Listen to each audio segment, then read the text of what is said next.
If God forgives all my sins, does that mean I can just keep sinning?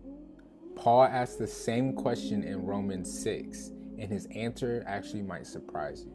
Let's read it. What then are we to say? Should we continue in sin in order that grace may be abound? By no means. How can we who died to sin go on living in it? Do you not know that all of us who have been baptized into Christ Jesus were baptized into his death?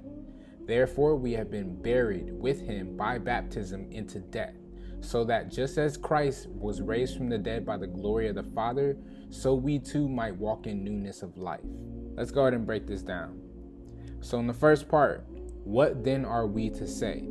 Should we continue in sin in order that grace may be abound? By no means. So here, Paul is shutting down a dangerous mindset that since God's grace covers our sin, we can just keep sinning. Some people think if God forgives me, why not do whatever I want? But Paul says, absolutely not. God's grace isn't a free pass to live however we please. Moving on to the second part. How can we who died in sin go on living in it? Well, when we follow Christ, we aren't the same person anymore.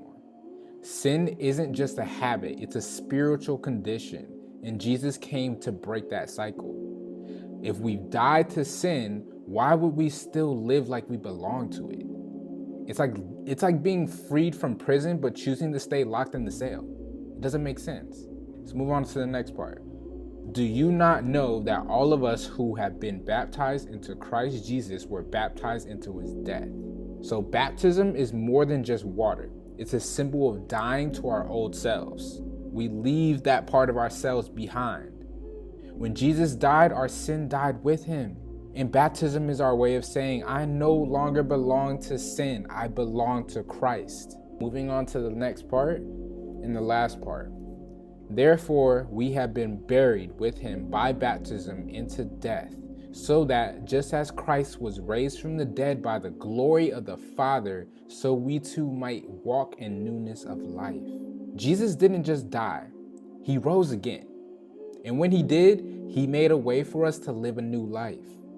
We don't just stop sinning, we start walking in a completely new way. This is why following Jesus isn't about rules, it's about transformation. So if you accepted Christ, you are no longer who you used to be. You don't have to live in the same struggles or cycles. Jesus has given you a new life. If you're living in that newness, make sure you comment down below and let's celebrate what God has done in our lives.